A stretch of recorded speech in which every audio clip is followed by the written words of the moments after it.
Mayın 3-ü saat 16:15 radələrində paytaxtın Qaradağ rayonunda ağır yol qəzası qeydə alınıb.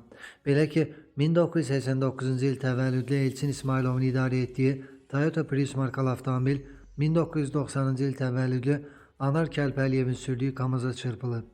Nəticədə Priusun sürücüsü Elçin İsmayılov və həmin maşında olan sərnişinlər 1990-cı il təvəllüdlü Mirzəyeva Mehriban Saday qızı, 1994-cü il təvəllüdlü Dəmir Qayayev Coşqun İlamoğlu, 2005-ci il təvəllüdlü Süleymanov Zavur Sərxanoğlu və 1986-cı il təvəllüdlü Əliyev Xaliq Həsənoğlu müxtəlif dərəcəli bədən xəsarətləri alıblar.